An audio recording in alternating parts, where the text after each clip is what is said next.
Pwede ba patuloy natin palakpakan si Lord this afternoon? Ayan. So sige nga, tingnan mo yung katabi mo. Masaya ka ba nandito yan ngayon? Yung parang iba, parang ayaw. Ayun, sige. One more time. Sige, tingnan mo yung katabi mo. Yung malagkit na tingin. Ayan. Yan. Joke lang. Ayun, sige. Yan. Yun lang.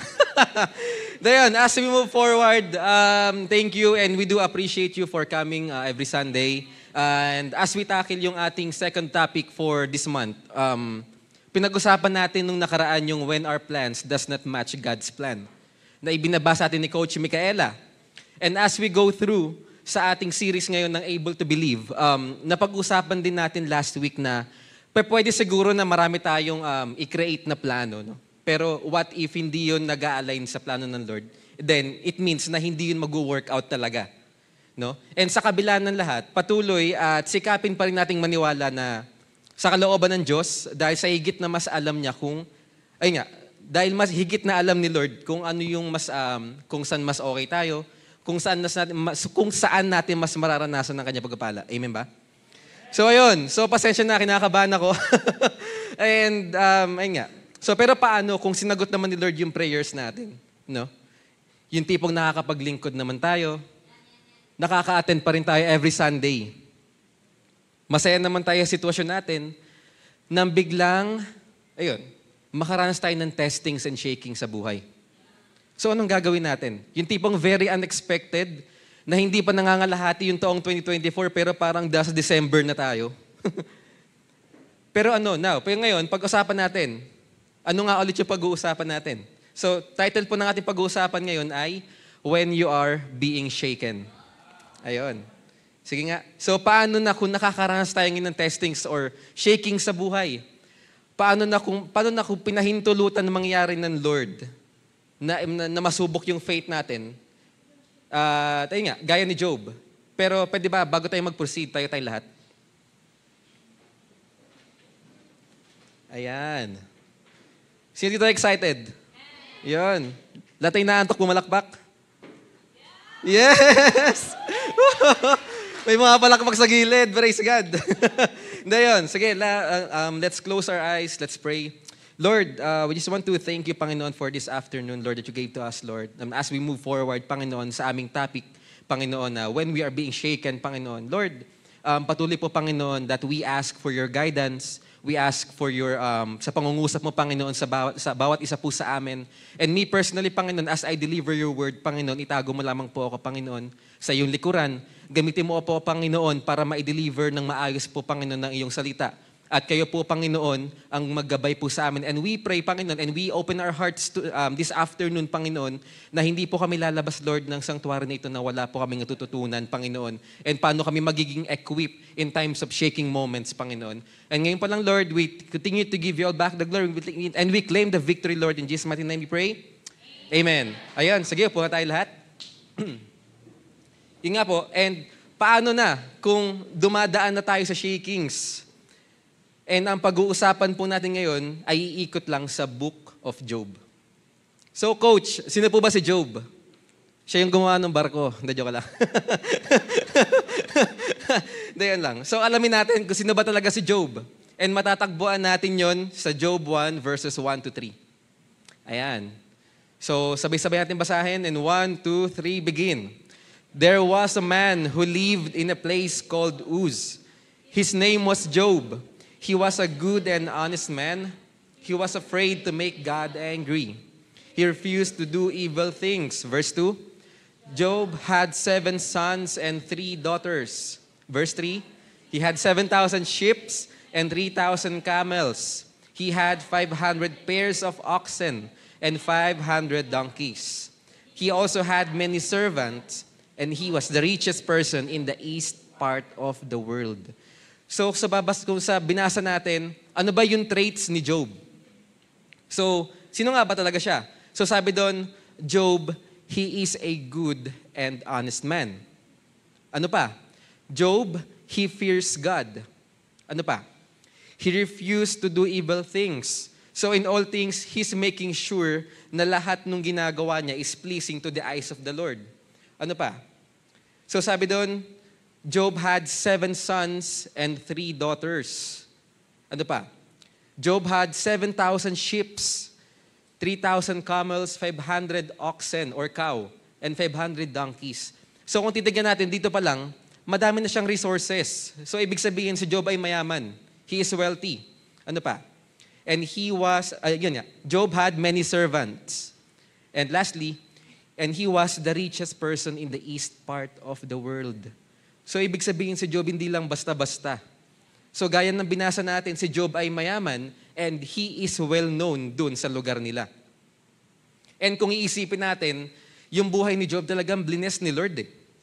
And kung tayo man yung nasa kalagayan niya, siguro wala na tayong hihilingin pa. In short, satisfied na tayo sa kung anong meron na tayo. Yung tipong mapapasabi na lang tayo na parang ang sarap humiga, na parang, Lord, ang sarap mamuhay. Diba? Pero papaano kung sa kabila ng pagtatapat na meron ka, sa buhay na masagana, magandang kalusugan, ay biglang shinik at inalis ng Lord yung lahat ng meron ka. Kung kayo yung nasa sitwasyon, anong iisipin nyo? Mahirap. Di ba? So ano ang gagawin natin? Paano tayo magre-respond sa hampas ng pagsubok kung pinahintulutan ni Lord na mangyari na ito ay ating maranasan? So sabi nga doon, totoo ba na God allows us to go through the shakings? Totoo ba na si Lord inalaw lahat ng bagay na yung mangyari sa buhay ni Job? So tingnan natin. Basahin po natin sa ating context ngayon, matagpuan sa Job 1 verses 6 to 12. Pwede alternate tayong babasa? Nabasa naman? Clear naman? Yan, go. Tara, let's begin. And 1, 2, 3, begin. Kayo muna. Isa ba? Sorry, pati ako naguluhan, di ba? Tapos sige, kayo muna, then next ako. Go. 1, 2, 3, begin.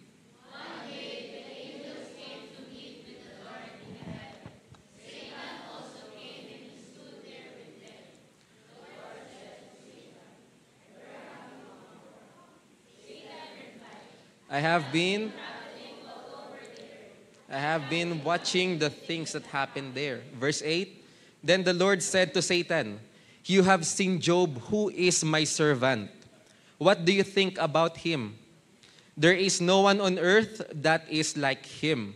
He is a good and honest man. He is afraid to make me angry. He refuses to do evil things. And take note, Job, he is a good and honest man. Gaya na binasa natin kanina. He is afraid to make me angry. He refuses to do evil things. So, tingnan natin kung ano yung ginawa ni Satan sa verse 9.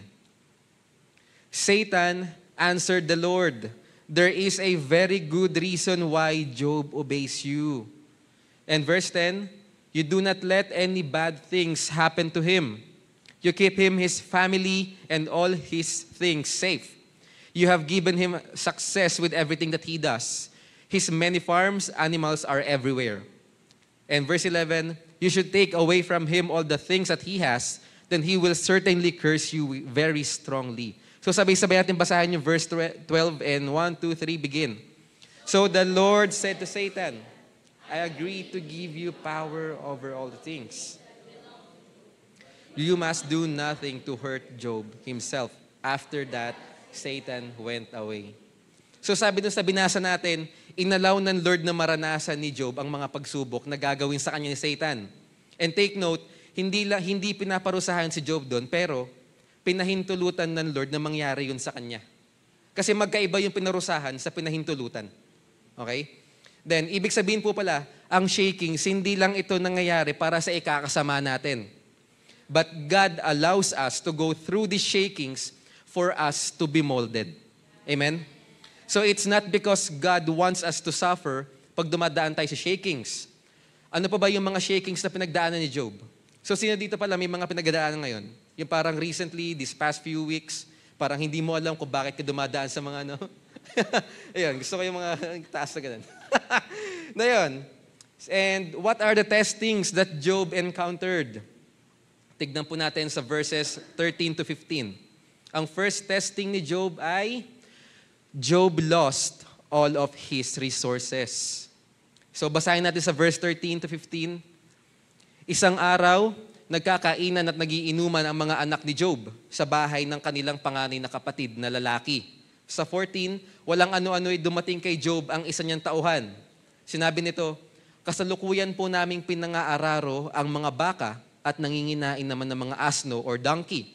15. Nang may dumating na mga sabeyo, kinuha po nila ang mga baka at mga asno at pinatay po ang aking mga kasama.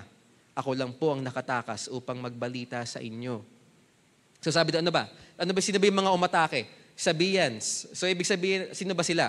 Sabihan sila yung mga tribe na sumasalakay na galing south. And all of a sudden, sinalakay sila. Then, gaya nga sabi ko po kanina, na marami siyang cows and donkeys. Pero sa isang iglap, lahat yun ay nawala. It is also considered part of his resources or riches. And bukod pa doon, another servant na naman lumalapit sa kanya. Imagine, hindi pa tapos yung unang senaryo, meron na namang isang lumalapit sa kanya. So, basahin natin sa verse 16. Hindi pa ito nakakatapos sa pagbabalita nang may dumating na namang isa. Sinabi naman ito kay Job, tinamaan po ng kidlat ang mga tupa at pangapastol at namatay lahat. Ako lang po ang nakaligtas upang magbalita sa inyo. So sabi nga kanina, parang imagine, hindi pa nare-resolba kung paano nangyari yung kanina, kung paano namatay yung mga cows nila, paano inatake ng Sabians. Then another one na naman yung pumunta.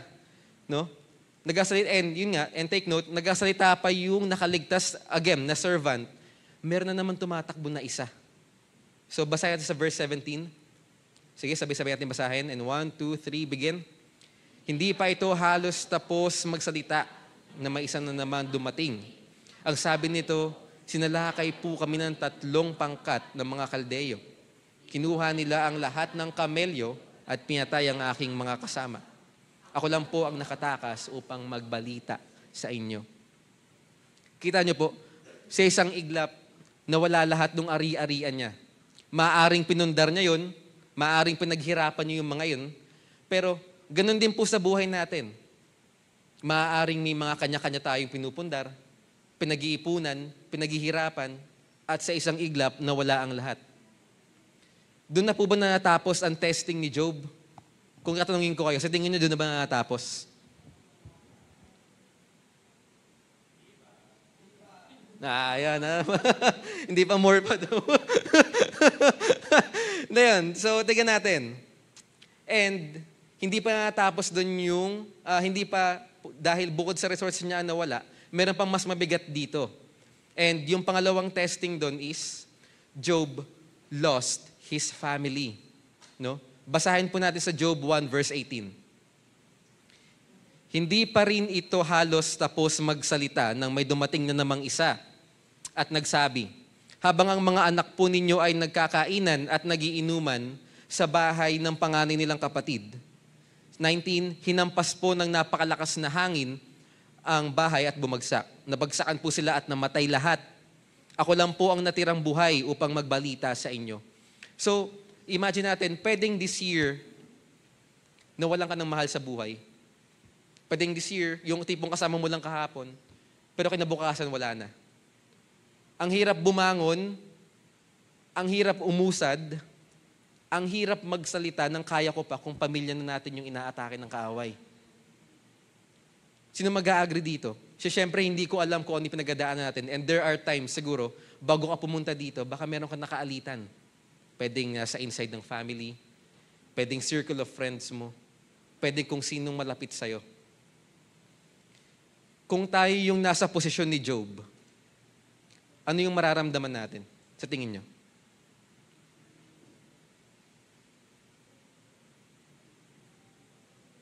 Sige, anong mararamdaman nyo? Masaktan, masakit. There you go. Iyak. Siyempre, kakry-cry ka. So, ayun. Yun nga, iniisip ko, siguro, kung yung mga alagang cow, donkey, sheep at camel ang nawala, posible bang makabangon agad si Job? Posible. Posible bang kakayaning umusad sa buhay kahit paunti-unti? Kung yun lang. So, paano pa kaya kung mismong pamilya na natin? And as we go back, sabi doon kanina, Job lost his resources and Job lost his family. Pero meron pa pong testing si Job after nun. Ano po yung pangatlong testing? Job had an incurable skin disease. So nawala na yung resources mo, nawala na yung resources ni Job, nawala pa yung pamilya niya. And after nun, nagkaroon pa siya ng skin disease. Basahin natin sa Job chapter 2, verses 4 to 5.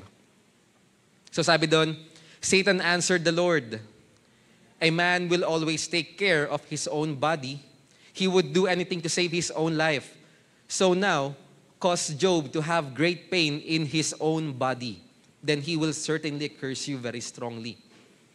So makikita natin dito, si Satan talagang persistent at porsigido sa pag-atake.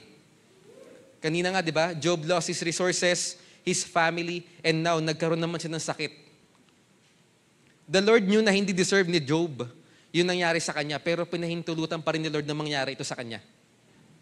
Maybe this year, hindi pa nangangalahati ang taon, ay nagkaroon ka ng sakit.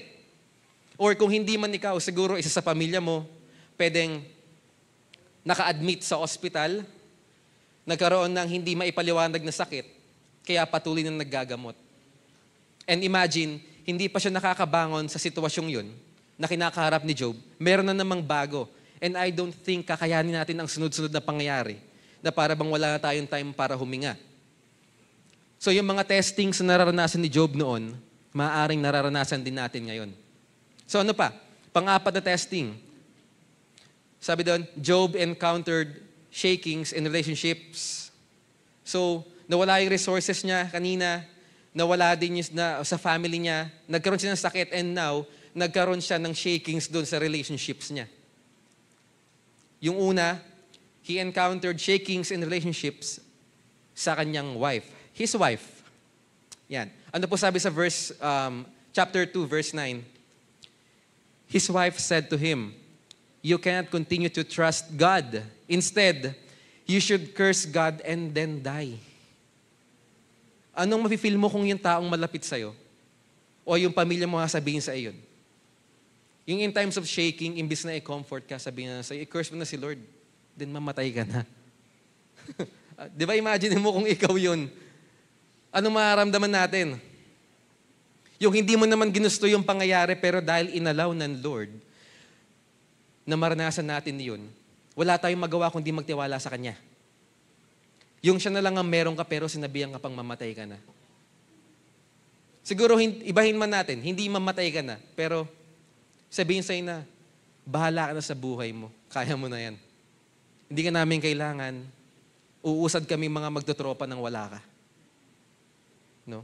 Then pangalawa, bukod doon sa wife niya, Job encountered shakings in relationships to his friends. Job's friends put him on the defense at sinabi pa ni Job sa kanya mga kaibigan na matagpuan sa, I don't know if na-add yan dyan, pero okay lang. Sa chapter 16, verse 2, sabi ni Job doon sa mga kaibigan niya, "Miserable comforters are you all." So each person's suffering is unique. Even if kahit yung iba ay may pagkakahalintulad doon sa pinagdadaanan ng katabi mo. Then one of Job's frustrations ay yung mga kaibigan niya. So they assumed na alam na nila kung ano yung pinagdadaanan ni Job. Kung bakit niya ito nararanasan at kung paano itama ang mga bagay-bagay. So imagine, kung tayo na sa sitwasyon ni Job, may pinagdadaanan ka, pero yung kaibigan mo parang, sige, suggest. Kasi I do believe not all the time kailangan natin ng bibig. All we need is tenga. Hindi bibigay yung tenga. Pero tenga na willing makinig despite ng sufferings. Ano pa? Ano ulit yung mga pinagdaanan ni Job kanina? Job lost his resources. Ano yung next? His family. Pangatlo? Skin disease. And yung pangapat? Shakings in relationships. There you go. Imagine lahat ng ito nangyari sa kanya. Siguro nung nangyayari sa kanya ito, naguguluhan siya. Yung ang saya-saya ng mga nagdaang araw niya, pero sa isang snap lang at approval ng Lord na i-test siya ni Satan, nawala lahat. Maaari nung papasok pa lang itong 2024, ang ganda ng takbo at simula natin. And maybe ilan sa atin ay nakakaranas ng pabor ng Lord sa school, sa family, sa health, sa financial, pero habang tumatagal, bumibigat yung mga testings natin. And wala pa tayo sa kalahati ng taon, nasa May pa lang tayo. No? And ano-ano yung mga pwede nating matutunan sa buhay ni Job? So ito, mabilis lang. number 1 point natin is believe that shakings are part of our growth. So sabi doon, testings are essential to our growth in faith, for that will make us more mature and depend on God's will. Minsan hindi natin din alamin yung sagot kung bakit tayo dumadaan sa pagsubok gaya ni Job. Pero ang magtiwala na lamang at maniwala na may plano ang Diyos sa atin. Sino mag-a-agree dito? So, maaaring we are being tested in our resources, sa mga baon or tuition natin, and also itong paparating na camp. Minsan, baka siguro at the back of our minds, hindi natin alam kung saan kukunin yung pambayad doon. Maaaring may mga na-scam sa atin. Pwede ding di tapos ang taon, pero may mga nagsarang business. Hindi man natin maunawaan, pero let's continue to believe God and trust God, for there's always a reason in every season. And number 2 point natin is believe that these two shall pass. And mag-jump in lang tayo sa isang verse na matagpuan sa James 1, verses 2-4. Sabi doon, consider it pure joy, my brothers and sisters, whenever you face trials of many kinds, because you know that the testing of your faith produces perseverance. Let perseverance finish its work so that you may be mature and complete, not lacking anything. So sabi dun sa verse, consider it pure joy. Na kapag tayo ay nakakaranas ng trials of many kinds, dahil tetest nun, ang ating pananampalataya at nagpuproduce ng pagtsatsaga. Kasi hindi pwede na nakakaranas tayo ng pagsubok pero wala tayong natututunan. Iikot at iikot lang tayo dun. Ano pa? Madalas man nating hindi maunawaan kung bakit tayo dumadaan sa ganitong pagsubok. Madalas din naman tayo mapatanong kay Lord kung bakit natin ito nararanasan. Pero as much as possible, sikapin nating tiyagain na matapos ang pagsubok dahil ito ay makakatulong sa atin to be mature at hindi lang maging mature pero mas dumepende kay Lord.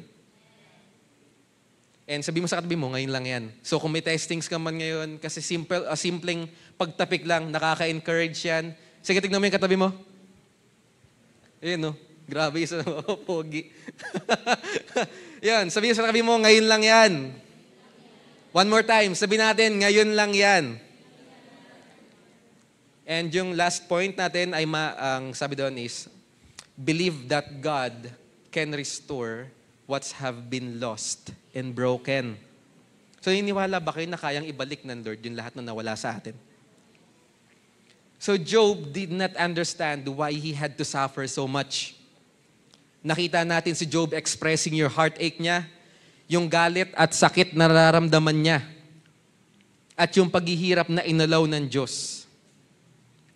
Makikita din natin yung evidence nung kawalan niya ng pasensya, kasi natagalan siya sa kung kailan ulit i-restore ng Lord yung buhay niya. So sa kabila ng iyon, sa kabila ng human emotions, Job never doubted that full surrender and trust are necessary. So anong sabi dun sa Job 1:21b? The Lord gave me what I had, and the Lord has taken it away. Praise the name of the Lord. So kapag nababasa ko to, I'm being reminded na lahat ng meron ako ay galing kay Lord. Wala akong may pagmamalaki. Dahil kung kaya ni Lord magbigay, mas higit na kaya niya rin magtanggal. He trusted God's will at patuloy na pinapapurihan si Lord. So imagine natin, doon pa lang, nawala lahat halos kay Job. But still, sabi dun sa verse, praise, parang, the Lord gave me what I had and the Lord has taken it away. Praise the name of the Lord. So patuloy pa rin niya pinapurihan si Lord. At ang resulta, hindi lang faith ni Job ang nag-soar, but his life did as well. Pero sabi doon, tanong tayo sa Job chapter 42, mabasa natin doon how God blessed and yun nga, yung faithfulness niya sa lahat ng bagay. Sabi doon, Job 42:10b, the Lord restored his fortunes.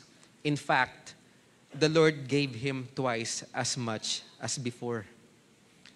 So hindi lang basta binalik, pero dinoble ni Lord. Sino masaya para kay Job? Di ba? Dinoble. So God gave Job a double portion of all he'd lost. restoration sa marriage, and many relationships, a new household of children, and allowed him to live happily being an old man full of years. So Job enjoyed his last days after nung shakings niya. Binalik at blines siya ni Lord more than what he can imagine. So kanina, magbalik na tayo sa resources niya. Before, yung cow niya, 500 lang. Pero ngayon, dinoble ni Lord, naging 1,000. Yung sheep, from 7,000, ginawa ni Lord 14,000. Yung camel, ginawa dati before, 3,000 lang. Pero ngayon, dahil restore ng Lord, naging 6,000. Yung donkeys, 500, naging 1,000. Yung sons and daughters, 7 sons and 3 daughters, in total 10 lahat yon. Pero doon sa, nung restore ni Lord lahat yon, same numbers pa rin naman. Pero kung babasahin natin yung last chapter, inad doon ni Lord sa 3 daughters, yung tatlong anak niya na babae, hindi lang basta sila babae, pero sila yung pinakamaganda sa lugar nila. Tingnan mo nga yung katabi mong babae. Yun! Ang ganda daw. Ang ganda daw. Ayun. So whether it's our hearts, finances, relationships, or lives that need mending, laging may plano si Lord to heal and restore. Hindi man natin alam kung ano-ano ang plano ng Lord sa future natin, pero isa lang ang malinaw. He is good, and let's continue to believe na kasama natin siya at i-restore niya. Ang heart, hindi lang yung puso natin, but also yung buhay na meron tayo to be aligned sa kanyang kalooban. Total surrender and faithfulness will always open the door for God's restoration to begin. So mas okay na ding wag na nating alamin kung bakit nangyayari kasi sasakit lang ulo natin. O kung paano nangyari yung pagsubok. Tayo ay mas lumapit na lang at mas dumepende sa Lord na may gagawin siya sa ating buhay. So ang kailangan mo lang ay maging matatag at magtiwala. Amen? Sige nga, tabi mo. Sige nga, magtiwala daw. Uy. Tiwala ka, bro. Tiwala ka, sis. So, dito na po ako mag-e-end. So, quick testimony lang po. Yes, testimony. Masaya ba kayo? Ayun. So, sa mga hindi nakakilala, meron pa ba hindi nakakilala? Pero yun nga, sa mga hindi nakakilala, ako po si Julius De Silva, na normal na mamamayan ng Pilipinas, na hindi botante. Ayun. Nakakilala po ako sa Lord matagal na. Pero nag-start po ako sa church na ito, sa Light Church. Way back year 2016, around September. Sakto kakabalik din po na ng ating pastora Melissa, galing SOT. So kagaya po ng sinasabi ng iba, hindi naging madali yung lakad or journey ko sa Panginoon. So kagaya din po dun sa nakita natin sa buhay ni Job. Ako din po ay nakaranas ng shakings sa buhay. Hindi lang isa, dalawa. Pero maraming beses inalaw ng Lord na mangyari yun. Na matest yung aking pananampalataya. So sa mga hindi po nakakaalam, ako po ay bunga or galing sa broken family. At ako po ay isang NPA. Tingnan sila, oh. Ano po ang NPA? Sino nakakaalam? Very good. Very good, childrens. Ito yun. So, ayun nga. No permanent address. Kung saan-saan ako napapadpad at nakikitulog. Kaya sa edad na 9 years old, kailangan ko na mamuhay bilang isang independent. Nung ako ay elementary to high school, sa biyaya ng Lord, yun, strong, oh. Sa biyaya, grabe, tawa ako dun, ah. Pinapakita talaga nun kung gano'n ka-strong ng bata pa lang. Doon, sa biyaya ng Lord, ako po ay nakapagtapos. Pero pagdating ng college, akala ko very smooth na magiging transition ng aking buhay, pero hindi pala. So napunta po ako sa Marilao, sa side ni Mama, nung college na ako dahil 1 o 2 sakay lang yon papuntang STI Caloocan. So meron akong kaibigan na nag-invite sa akin dito sa church before at doon na nagtuloy-tuloy yung na-introduce ako sa mga leaders ng church and members. So sa relationships, sinubok din po ako ng Lord gaya ni Job. Hindi po naging madali yung takbo ng aking buhay dahil meron pong harang between me at mga kapatid ko. Kasi mahirap po maging broken family lalo pag may 2 families. Kapag may mga family gatherings po, ang aking pamilya, lagi ko po naririnig, ito na ba yung anak ni Jaime? Parang, ito na ba yung iba yung nanay? O kaya, hindi kaya ito yung, di ba ito yung anak sa labas? Sorry, babaw na nagaluha ko. And lagi nila na pag-uusapan, no? Yung aking pangalan, kasi sabi nila na, si Julius, mana yan sa papa niya. Si Julius, wala siyang pangutunguhan. Si Julius, maagang mag-aasawa yan. Walang future yan. Babaero yan. Huwag na mag-asaya ng oras o pera diyan kasi di naman makakapagtapos yan. Not knowing na andun lang po ako sa likod ng pader. Naikinig po ako sa negatibong sinasabi nila sa akin during that time. And nung time din po na yun, yun nga po, as I go through dun sa, napunta ako sa Light Church, nabigyan po ako ng pribilehiyo makapaglingkod bilang part po ng praise and worship team. Acoustician before. At totoong ang saya po talaga maglingkod lalo pag marami kang kasama. Dumadating din po ako sa point nung naglalakad po ako from Heritage to Santo Niño dahil hindi po sapat yung pera ko o sa pamasahe para lang makapag-aral or practice. Kasi ganun ko talaga yung kamahal yung ministry ko. And lagi ako naaabutan ni Kuya Jeff every time naglalakad ako nun sa Heritage. Laging dumadaan sila Kuya Jeff doon. Yung gamit pa nila yung kulay green na sasakyan. Pasok ako sa school. Punta ako church Wednesday kasi may campus nun. And weekends, uwi ako sa bahay. Ito yung naging cycle ko that time. Pero di pa talaga may iwasan na hindi maiintindihan ng pamilya yung commitment na meron ka na mag-serve sa Panginoon.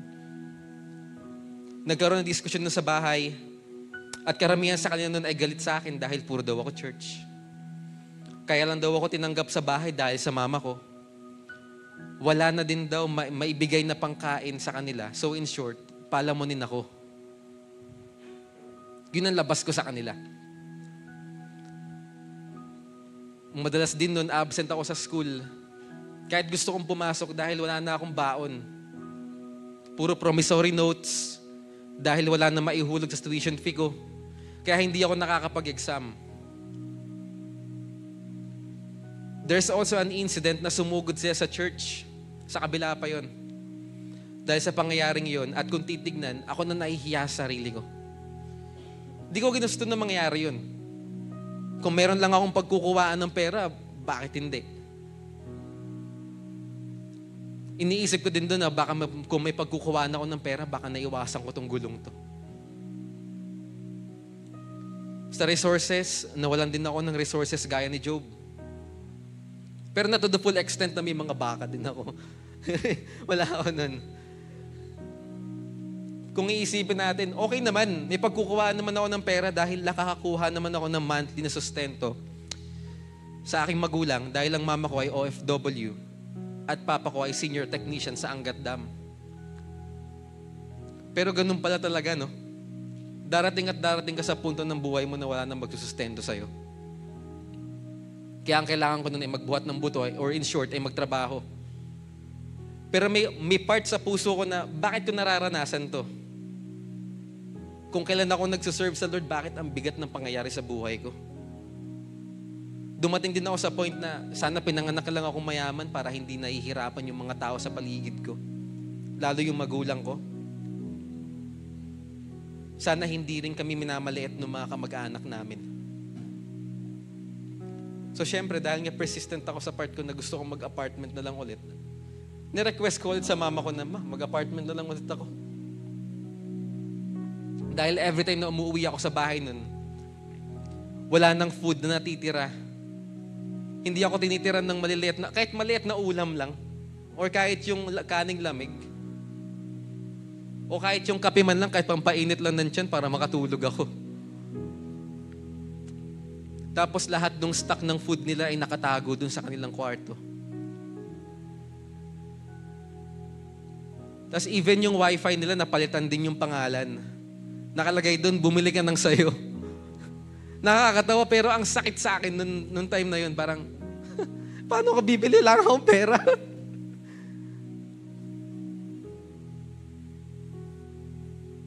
Sorry, mababa tagaluwa ako.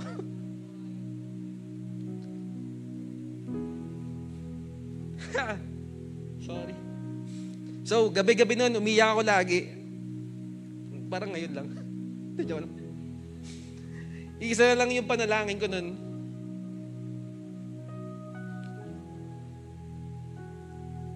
Bakit mo pa kasi ako binuhay, Lord? Sira naman yung pamilya ko. Sana nilaglag mo na lang ako, kaya hindi na lang ako yung binuhay mo.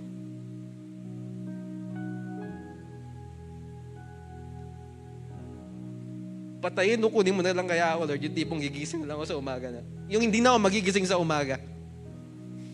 O kaya pag nasa church ako, doon lang ako nagiging masaya kasi andun yung mga kaibigan ko. Sila yung naging sandalan ko. Pero pag uwi ko ng bahay, andun ako sa labas. Kasi usually nakakauwi ako mga 7 or 8 p.m. noon.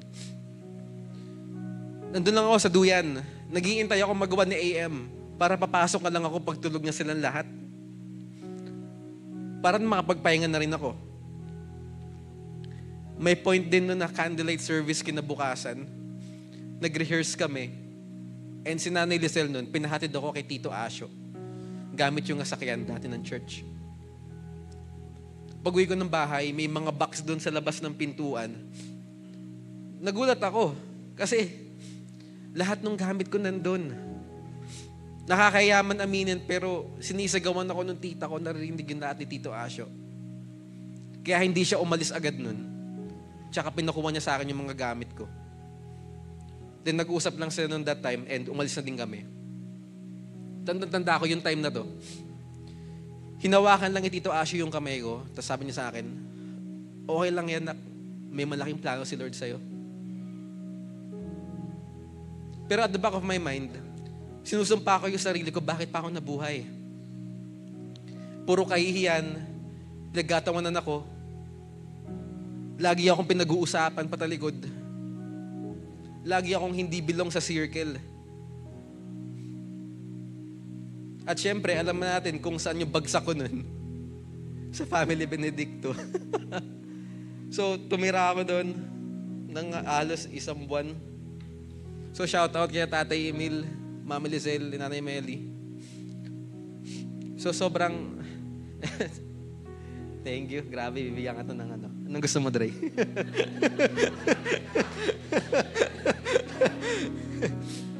So, sobrang laki ng pasalamat ko sa pamilyang yun dahil noong time na yun, sila yung kumupkup sa akin sa loob ng 1 buwan. Tinuring akong anak at hindi iba sa kanila. So, kagaya ni Job, imagine, nangyari lang yan sa loob ng 1 taon. Hindi pa tapos yung isang problema, meron na namang isa. Sa health naman, syempre, nakatira ako sa kanila noong 1 buwan. Nagkaroon naman ako ng sakit doon. Tuwing gabi lagi ako nilalagnat. Consistent yun for 2 weeks. At ang sabi pa nga sa akin ni Stephen doon, nangangayayat ka. Magpa-check up ka na kaya. So syempre, ang last resort ko noon, nag-reach out ako sa papa ko, just in case baka tulungan naman din talaga ako. And agad-agad naman, sinundo ako ni Kuya kinabukasan. Doon sa Emma. Then nirekta niya ako sa hospital. Then napag-alaman din nung nakuha namin yung results, nagkaroon ako ng UTI. Then may malalang plema na kailangan daw tunawin. Kaya another 1 week na naman ako naggagamot nun. So bed rest ako for 3 to 4, naka-bed rest ako, tapos 3 to 4 na gamot a day yung iniinom ko. In short, almost 1 buwan din unstable yung kalusugan ko. Hanggang sa nagmakaawa na ako sa mama ko na mag-apartment na lang ulit. At tinulak ko yung sarili ko na mag-work. So, syempre, isa sa mga nag-push talaga sa akin mag-work, nag-thank you ako sa buhay ni Coach Micaela. Kasi noong time na yun, siya talaga yung nag-push, nagsabi sa akin na, okay lang yan. Mag-work ka kasi mali mo. Di ba? Mag-work ka. Malay mo, di ba? Diba yun? Pero after ko gumaling ang sakit doon. Then, by the grace of God, nakahanap ako ng work sa Ortigas. And doon nag-start yung bagong journey ko. May mga times na hindi ko nauunawaan bakit ko dinaanan yun. Gaya din ni Job, hindi niya rin nalaman yung rason bakit pinahintulutan ng Lord mangyari yun. Yung mga bagay-bagay. Pero isa lang ang klaro at malinaw. May plano ang Diyos sa akin. So, nirestore ng Lord yung mga nawala sa akin. Nag-PM din dun ako sa family ko na yun, na kahit masama yung loob ko sa kanila. Tanda ko noon, nagpipreach pa si Kuya Froy na forgiveness, prayer works. And yun na yung naging go signal ko para i-chat sila isa-isa. Nag-release ako ng forgiveness. At yung naging bunga nun, uma-attend na ulit yung pinsan ko sa umaga, 10:30. Pero, hindi man madalas. Pero, blessed na ako dun sa onting pag-usad na yun. Hindi man madalas, pero na-restore yung relationship na meron kami before. Ako po ngayon ay ginagamit din po sa kapurihan ng Diyos. So, ayun nga. So, in times of shakings, nung panahon na yun, na-restore ng Lord lahat. And yun nga, naging part po tayo ng Light Ablaze Core. So, dito nga, sa mga kabataan. So, pwede ba lahat ng core leaders i-appreciate natin, palakpakan natin sila? Kasi hindi mahirap, hindi madali. May mga kanya-kanyang pinagdadaanan din sila. Pero hanggat kaya nila magtuloy, nagtutuloy sila. Ginagamit din po tayo sa leadership team ng Light Young Adults na pinapangunahan din po ni Coach Francis. Ayan. Nilevel up din po tayo ng Lord na dating nag-acoustic lang ngayon, from musical director na po ng praise and worship team. So napakalaking step po nun para sa akin. Dating naglalakad po papuntang church, naglalakad pa din ngayon. Hindi, joke na. Hindi, ngayon po, pinagkalooban po ako ng motor ng Lord. And sa biyaya po niya, magpo 4 years na po yung motor na yan sa akin. Nag-handle din po tayo ng life group ngayon. And nakapagtapos din po tayo sa discipleship journey. And glory to God po, yung dating sinasabihan nila na walang mararating, walang matapos.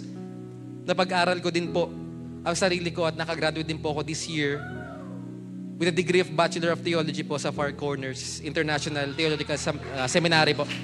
Kaya kasama po si Tatay Chard. And binigyan po ako ng Panginoon na matawag ko pong pamilya na handang makinig at umalalay po sa akin bilang anak at parang kadugo. So thank you po, Pastor Amelie and Benedict the family. So sa mga kaibigan ko nga sa likod, thank you kila Kianka, kila MM, kila Sherwin, kila Paul, kila Renzo, Andre, Nat, sige, sa lahat na. Kaya Tatay Chard, kila Kuya Froy, kila Kuya Eunice. Praise and worship team, thank you. Yung LG ko na nandyan, thank you sa support. Love kayo ni Daddy. Ayun, tsaka sa LG leader ko, kay Tatay Chard, thank you sa buhay mo, Tay. And kay Tatay Renzi, thank you din. And naging magulo man lahat, mawala man lahat nun, pero patuloy kong pangahawakan yung life verse ko na Job 1:21. Naked I came from my mother's womb, and naked I will depart. The Lord gave, and the Lord has taken it away. May the name of the Lord be praised. Mawala man sa akin lahat, isa lang ang tiyak, kung kalooban ng Diyos na mangyari lahat ng to. Patuloy akong sasamba kahit masakit, magpapasalamat at maniniwala na ang Diyos ko ay buhay at lagi nakaalalay. So yun po. Salamat din sa tenga na willing makinig. Sige, palakpakan mo si Lord. Ayan. So, hindi ko man alam kung ano man yung pinagdadaanan natin. So, kasi kung iisipin natin, sobrang daming testings ngayon and as day goes by, ilang buwan, ilang taon, lumipas man, hindi madali na magsabing okay ka lalo kung talaga sunod-sunod yun yung problema mo. And I don't think na hindi porket matanda ka, hindi porket bata tayo. Yes, bata tayo. Na hindi tayo makakaranas ng pagsubok. Kasi at the very young age, may mga kilala ako na talagang bata pa lang pero sinusubok kasi sa relationship sa family nila. And pwede ba tayo tayong lahat?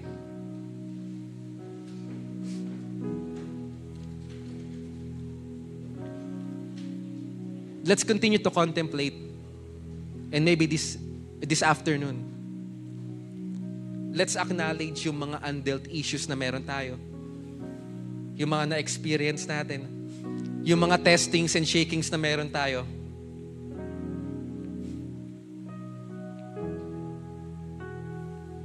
Let's always remember that the Lord is always with us.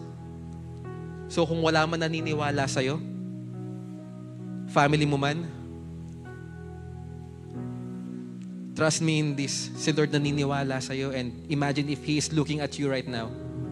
Ano yung gusto mong sabihin kay Lord?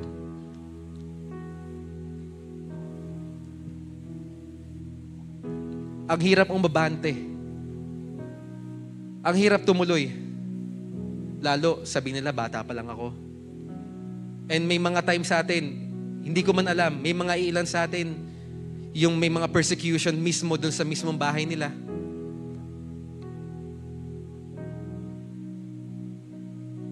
Isipin natin yung mga bagay na, yung alam mong hirap na hirap ka. And I'll give you a minute or two. Isipin lang natin. Hindi para balikan kung gaano kasakit yung nangyayari sa atin. Hindi para ilugmok yung meron ka ngayon na pinagdadaanan mo. Pero, the Lord wants you to release that this afternoon. Wala sa edad, wala sa bata.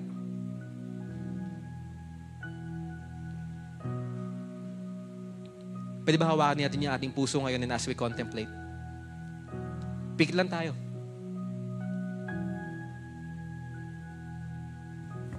Di ko man alam kung ano yung pinagdaanan natin bago ka pumunta rito. Di ko man alam kung ano yung pinagdaanan mo itong mga nakaraang linggo.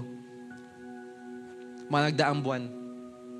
Maybe may testings or shakings sa family mo. Kung hindi man sa family mo, sa relationships mo. Sa school mo. Sa team mo. Doon sa mga taong tinuturing mong totoo. Pero bandang huli nag-fail din.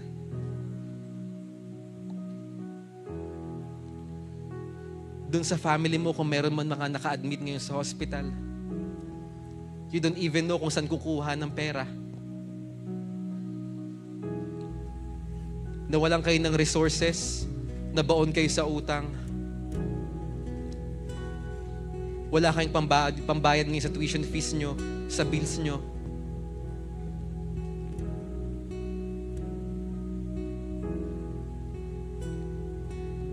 Let's imagine, what if dumaan si Lord ngayon sa harap mo? Ano sasabihin mo ngayon? What if ang kilang para sa atin? What if inaantay lang ng Lord to humble ourselves and to surrender?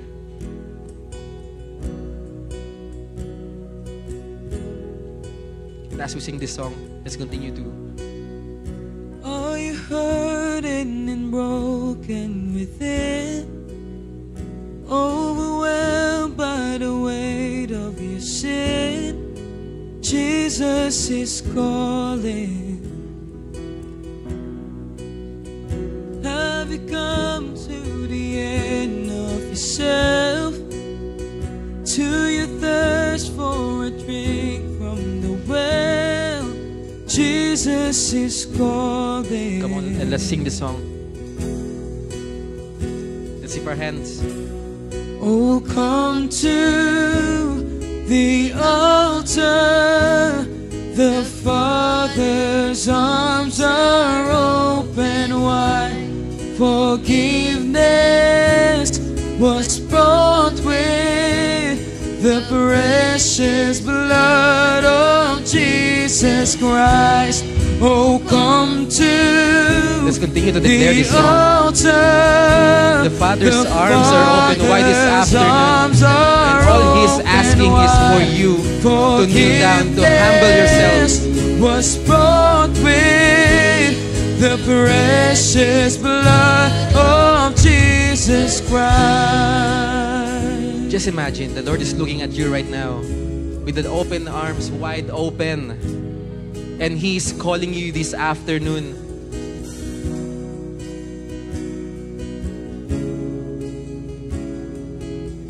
Imagine, tiyatawag ka ni Lord, Adrian, come here.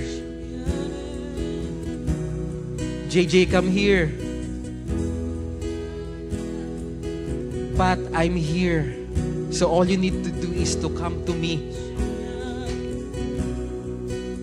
And to release all of those big or huge burdens that you are encountering right now. And all of these testings and shakings that you are embracing. The Lord wants you to release that this afternoon. And if you want to kneel down, it's okay.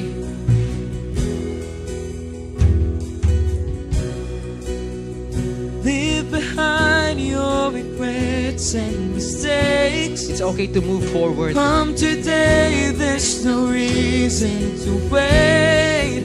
Jesus is calling. Bring your sorrows and trade. Let's continue to lift our hearts to the Lord right now. From the ashes, this new life born. And as we declare this Jesus song, is calling.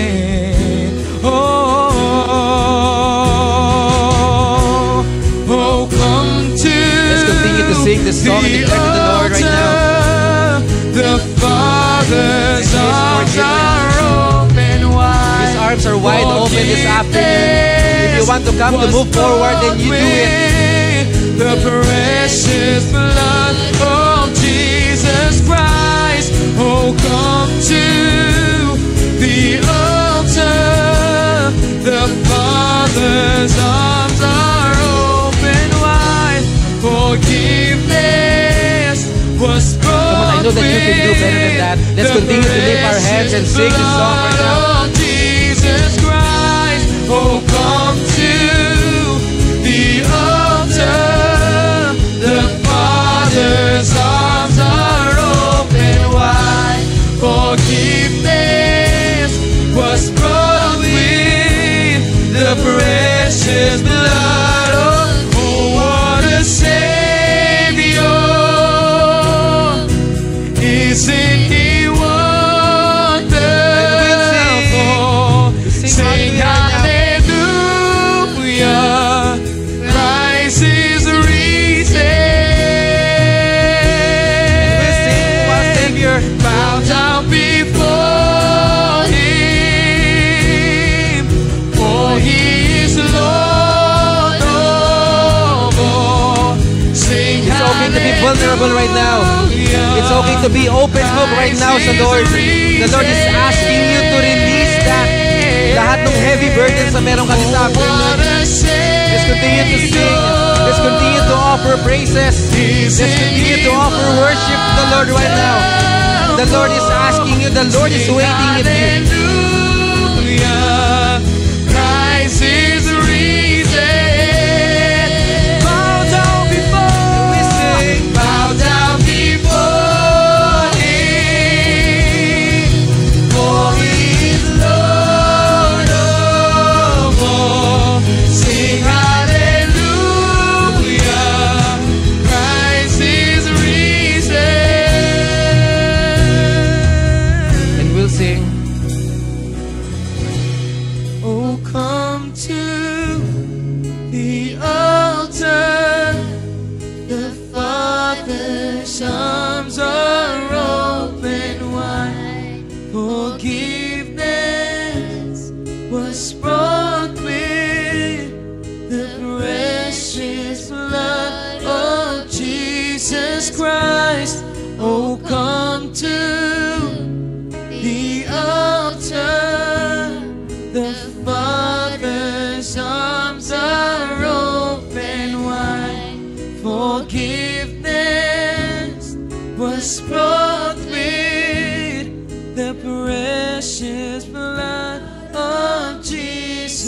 Christ.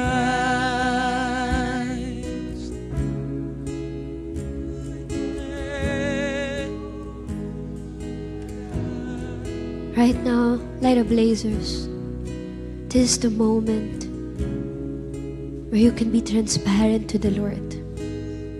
Walang halong kalakasan. It's just a pure you. It's okay to be weak. It's okay to cry it all to Jesus right now. Hindi ka tinitignan ng mga taong nakapaligid sa'yo. Hindi ka tinitignan na sa leader. Hindi ka tinitignan ng anumang posisyon na meron ka. But it is you. It is you wholeheartedly giving it all to Jesus right now. Lord, ito yung kalagayan ko. Yung walang halong pagpe-pretend. Yung walang halong tinatago na malakas ka. Yung walang halo na pinapakinggan mo yung sinasabi ng iba na, dapat ganito ka, dapat ganyan ka. But just like Job, may mga times na naku-question mo yung Panginoon sa mga bagay na nangyayari sa'yo. Mga times na naku-question mo ang Panginoon na bakit nangyayari, bakit ina-allow ng Lord. And this is the time that you can talk to the Lord right now. Release every burden, every hurt. Lahat, i-release mo yan ngayong hapon na ito. Shiyalabahan, dalabahan, dalabalaba. Release everything. If you want to cry it out to Jesus, go. Cry. It's okay. Shiyalabahan, dalabalaba. Walang tumitingin sa'yo. Walang taong tumitingin sa'yo. It is you between the Lord right now. Shiyalabahan, dalabalaba. Release every pain. Release all the things na nagpapabigat ng kalagayan mo, ng puso mo. Right now, ang gusto ng Panginoon, i-surrender mo sa Kanya. Right now, gusto ng Panginoon na, Lord, ito ako. Umamin ka. Just release everything to the Lord right now. Hallelujah. Shiyalabahan, dalabalaba. Shiyalabahan, dalabalaba. Father, we release your God, your Spirit here, oh God. Shiyalabahan, dalabalaba. Come on, all the young people right now. Release every burden, every heartache. Shiyalabahan, dalabalaba.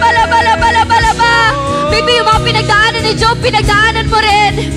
You lost everything.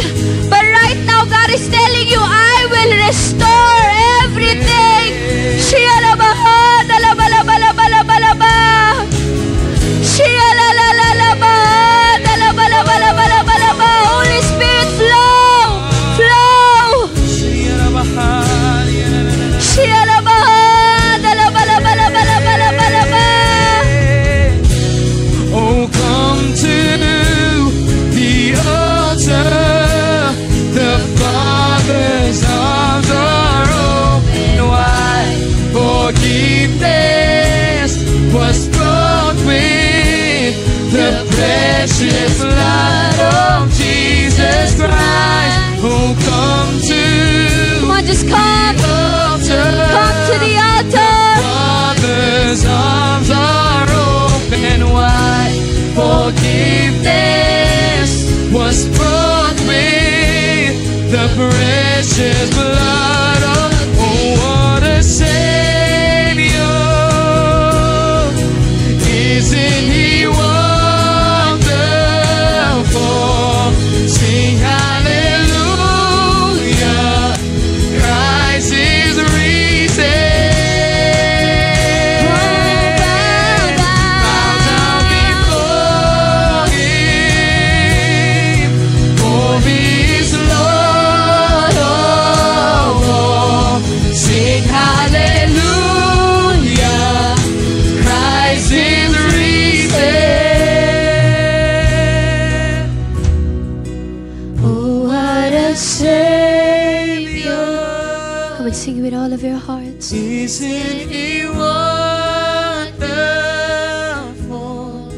Sing hallelujah! Christ is risen. Bow down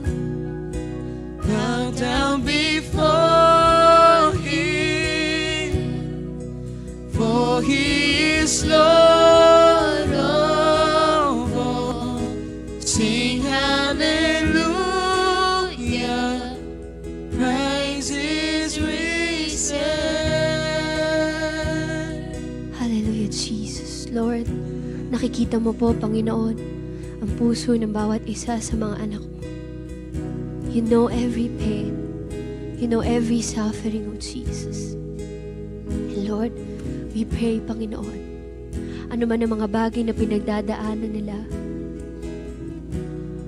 Lord, we pray that you will continue to help us. Give us strength, oh Jesus, to overcome. Sa mga panahon, Panginoon, na hindi na namin kaya. Sa mga panahon na hindi na namin alam yung gagawin namin. But Father, we pray, we ask, we seek for your wisdom. Yes, God. Teach us, guide us, rebuke us, correct us, oh God.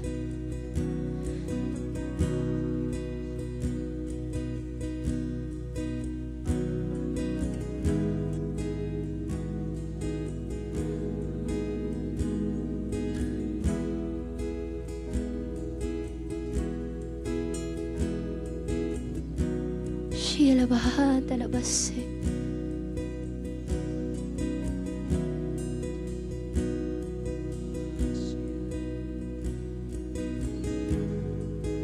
In the silence of Jesus, speak to our hearts.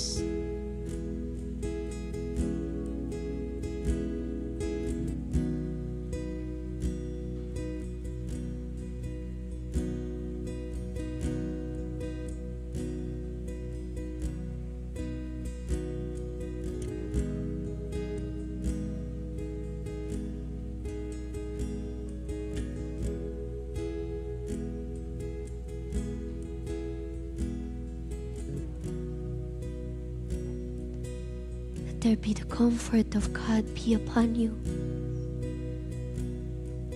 Niyayakap ka ng Panginoon. Nakikita ni Lord. Alam ni Lord. You don't have to pretend. You don't have to hide everything. He sees you. He sees your heart.